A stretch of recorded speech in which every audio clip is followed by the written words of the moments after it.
मैं हूं Rekha Chaudhary and welcome back to our channel. Well, आज की इस वीडियो में हम बात करने वाले हैं निरंकारी राजमाता स्कॉलरशिप स्कीम 2023 के बारे में। जी हाँ, जो भी स्टूडेंट्स इकोनॉमिकली वीकर सेक्शन से आते हैं, यूजी पीजी कोर्सेज में जिन्होंने एनरोल किया है, कहीं ना कहीं स्कॉलरशिप के लिए अप्लाई करना चाहते हैं, तो उनके लिए वीडियो बहुत ही खास होने वाला है, क्योंकि आज के इस वीडियो में हम विस्तार से चर्चा करेंगे स्कॉलरशिप में क्या एलिजिबिलिटी क्राइटेरिया है, ड्यूरेशन क्या है, कौन कौन से डॉक्यूमेंट्स, क्या क्या बेनिफिट होने वाला है। तो वीडियो को लास्ट तक जरूर देखना और अपने दोस्तों के साथ शेयर करना मत भूलना। वेल, सबसे पहले अगर हम बात करें यहाँ पर स्कॉलरशिप में एलिजिबिलिटी क्राइटेरिया की, बहुत ही इंपॉर्टेंट पॉइंट है ये वैसे, क्योंकि यहाँ पर पहले ये समझना होगा कि कौन कौन से स्टूडेंट्स हैं जो पर्टिकुलरली इस स्कॉलरशिप के लिए एलिजिबल हैं, जो यहाँ पर अप्लाई कर सकते हैं, एप्लीकेशन फॉर्म फिल कर सकते हैं। वेल, एलिजिबिलिटी क्राइटेरिया की बात करें तो यहाँ पर सबसे पहला पॉइंट है be a regular student of government recognized institution और यूनिवर्सिटी। जी हाँ, गवर्नमेंट रिकॉग्नाइज्ड इंस्टीट्यूशन या यूनिवर्सिटी के एक रेगुलर स्टूडेंट जो है आपको यहाँ पर होना होगा। उसके बाद have taken admission in an institute university through a competitive written test. यहाँ पर जो है आपका एडमिशन एक कॉम्पिटिटिव रिटन टेस्ट के थ्रू होना चाहिए। इसके बाद थर्ड पॉइंट की अगर हम बात करें, यहाँ पर बताया है कि हैव सिक्योर्ड एटलीस्ट 90% मार्क्स और above in the class 12th examination. Class 12th examination के अंदर आपके जो हैं 90% 90% मार्क्स होना एटलीस्ट ज़रूरी है, ठीक है। इसके बाद बात करें, have an annual family income of less than 3,50,000 rupees from all sources. तो फैमिली इनकम भी जो है यहाँ पर 3,50,000 के करीबन बताई गई है, यानी ये मैक्स इनकम जो है आपकी फैमिली की होनी चाहिए। वेल, आगे हम बात करें, होल्ड एन एडमिशन ऑफर, ठीक है, फर्स्ट ईयर स्टूडेंट होना चाहिए in one of the following discipline. यहाँ पे कौन कौन से वो पॉइंट्स बताए गए हैं जो हमें फॉलो करने हैं।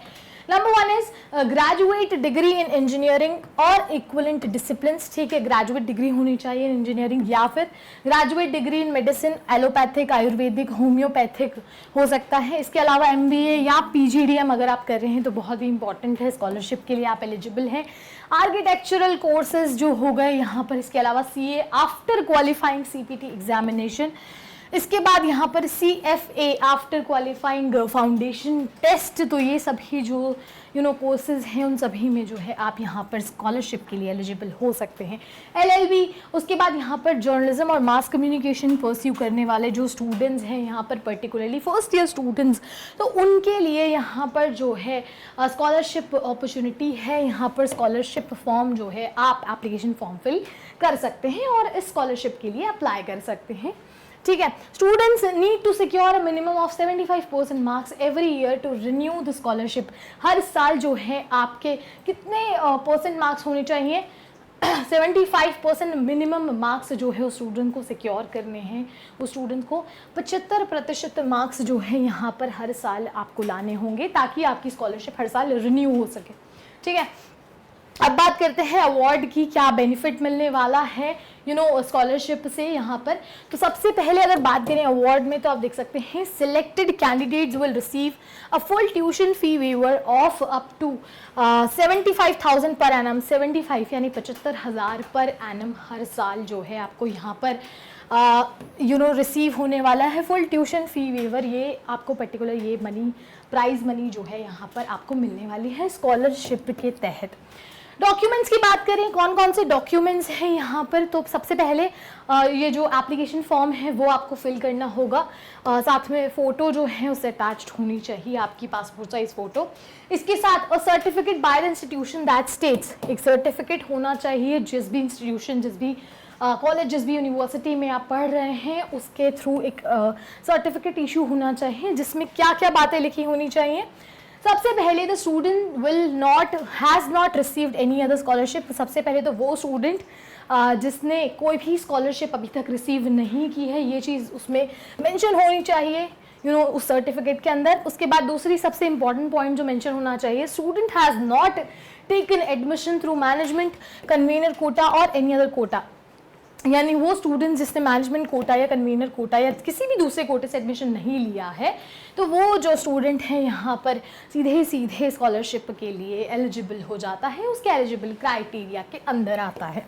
बात करें students family income from all sources is not more than 3,50,000 per annum. जैसे कि हमने पहले इस चीज़ को समझा कि स्टूडेंट्स के फैमिली इनकम जो है यहाँ पर वो ओवरऑल 3,50,000 से कम होनी चाहिए। यहाँ पर मैक्स 3,50,000 पर एनम यहाँ पर जो है आपका फैमिली इनकम होना चाहिए। वेल, नेक्स्ट पॉइंट है self attested copy of the following documents. यहाँ पर कौन कौन से ऐसे डॉक्यूमेंट्स हैं जिनकी एक सेल्फ अटेस्टेड कॉपी आपके पास होनी चाहिए, तो वो भी एक बार समझ लीजिए। सबसे पहला सबसे इंपॉर्टेंट पॉइंट है latest pay slip and IT return of all the earning members of the family और फैमिली इनकम सर्टिफिकेट।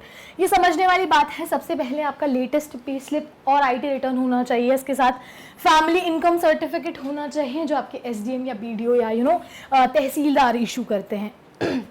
इसके बाद एडमिशन स्लिप की बात करते हैं, letter offered by the university education institution, ठीक है, तो उसका एक एडमिशन स्लिप होगा या फी रिसिप्ट जिसे कह सकते हैं, तो वो सभी पर्टिकुलर डॉक्यूमेंट जो है आपको यहाँ पर रखने हैं।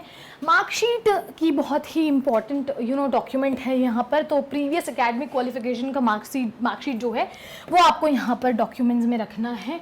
इसी के साथ यहाँ पर देख सकते हैं certificate of classes 10th and 12th, 10वीं और 12वीं के जो सर्टिफिकेट्स हैं यहाँ पर वो भी आपको कैरी करने हैं। सेल्फ अटेस्टेड कॉपीज होनी चाहिए इन सभी डॉक्यूमेंट्स की।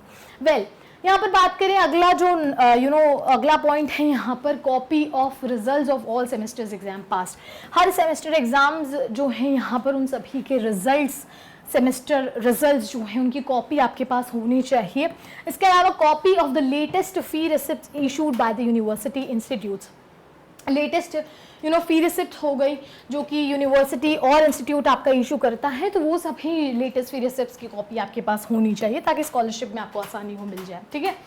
इसके बाद थर्ड जो पॉइंट है वो है ration card, Aadhaar card, voter ID, passport, PAN card या एनी अदर रेजिडेंस प्रूफ, ठीक है, तो ये चीज़ भी मस्ट है। यहाँ पर आपका राशन कार्ड हो सकता है या तो फिर आधार कार्ड या फिर पासपोर्ट, पैन कार्ड, जो भी है आपके पास ये पर्टिकुलर ID कार्ड होना चाहिए। नेक्स्ट है यहाँ पर copy of the passbook and cancelled cheque, ये भी मस्ट है। जब आप एप्लीकेशन फॉर्म फिल करते हैं, सबसे पहले तो फोटोग्राफ होनी चाहिए उस पर, आपकी पासपोर्ट साइज, उसी के साथ ये सभी डॉक्यूमेंट्स जो हैं अटैच होने चाहिए आपके एप्लीकेशन फॉर्म के साथ साथ ही जब आप इन सब चीज़ों के लिए स्कॉलरशिप के लिए अप्लाई करते हैं तब, ठीक है, तो ये चीज़ आपको ध्यान में रखनी है। वेल, नेक्स्ट हम यहाँ पर बात करें कैसे आपको अप्लाई करना है इस पर्टिकुलर स्कॉलरशिप स्कीम के लिए, तो उसमें आपको क्या करना है, ड्यूली पहले तो आपको एप्लीकेशन फॉर्म फिल करना है। सारे जितने डॉक्यूमेंट्स हमने अभी यहाँ पर डिस्कस किए हैं वो सभी डॉक्यूमेंट्स जो हैं आपके यहाँ पर अटैच्ड होने चाहिए आपकी एप्लीकेशन फॉर्म के साथ।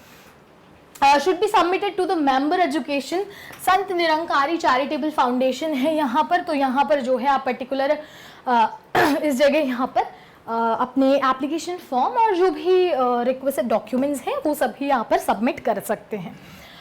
बिफोर द क्लोजिंग डेट, ठीक है, यहाँ पर डेट भी मेंशन की हुई है, बहुत ही इंपॉर्टेंट सबसे ज़रूरी बात है कि आपकी एप्लीकेशन जो सबमिट की जाएगी, एप्लीकेशन फॉर्म जो आप फिल करेंगे वो, उसके लिए यहाँ पर एक क्लोजिंग डेट भी बताई गई है विच इज़ November 30, 2023, यानी 30 नवंबर 2023 से पहले जो है आपको यहाँ पर एप्लीकेशन फॉर्म और जितने भी डॉक्यूमेंट्स, जो भी मस्ट डॉक्यूमेंट्स हैं, नेसेसरी डॉक्यूमेंट्स हैं, वो सभी आपको यहाँ पर रखने हैं और 30 नवंबर से पहले जो है इन सभी को आपको जमा कर देना है, ठीक है, सबमिट कर देना है। No application will be received after this date, तो ये आपको ध्यान में रखने वाली बात है कि 30 नवंबर के बाद जो है आपकी कोई भी एप्लीकेशन यहाँ पर एक्सेप्ट नहीं की जाएगी, कोई भी एप्लीकेशन यहाँ पर रिसीव नहीं होगी। तो 30 नवंबर से पहले जाहिर सी बात है आपको एप्लीकेशन फॉर्म अपना फिल करना होगा।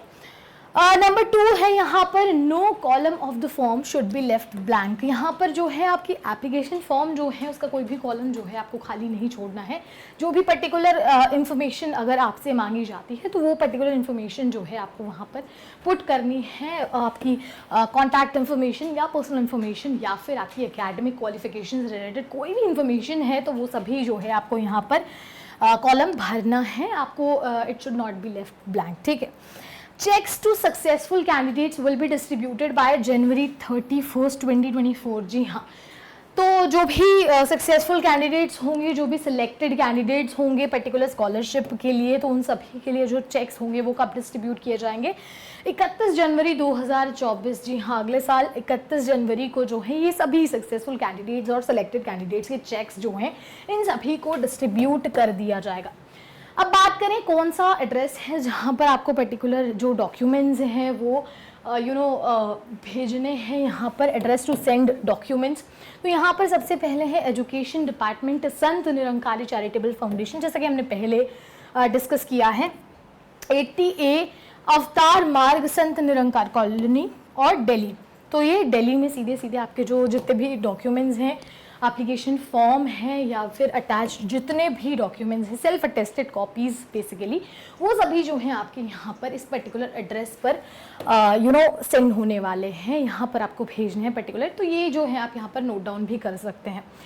Well, last date to apply क्या है? इसकी लास्ट डेट हमने ऑलरेडी इस चीज़ को डिस्कस कर लिया है, 30 नवंबर 2023 तो जो है इसकी लास्ट डेट रहने वाली है। और उसके बाद जो भी आपके चेक्स होंगे वो सभी डिस्ट्रीब्यूट किए जाएंगे 2024 में, यानी 31 जनवरी को। ठीक है, तो ये लास्ट डेट है, इस तक आप अप्लाई कर सकते हैं। उसके बाद लिंक जो है आपको डिस्क्रिप्शन बॉक्स में मिल जाएगा, वहाँ से जाके जो है आप पर्टिकुलरली अपना एप्लीकेशन फॉर्म जो है उसको डाउनलोड कर सकते हैं, भर सकते हैं। डॉक्यूमेंट्स को अटैच करना मत भूलिएगा और सारी आपकी जो भी इंफॉर्मेशन है वो पुट कर लीजिएगा एप्लीकेशन फॉर्म में, सेल्फ अटेस्टेड कॉपी, और सारी इन्फॉर्मेशन जो है आपको यहाँ पर फिल करने नहीं है। वेल, आई होप सारी चीज़ें क्लियर हो गई होंगी। फिर भी अगर कोई डाउट है इस टॉपिक से रिलेटेड, कोई भी क्वेश्चन है, कमेंट सेक्शन में ज़रूर बताइए। और इसी तरह की तमाम इन्फॉर्मेटिव वीडियोस के लिए don't forget to like, share and subscribe our channel. I hope you like this video. For more such videos, keep watching our channel. And do not forget to like, share and subscribe.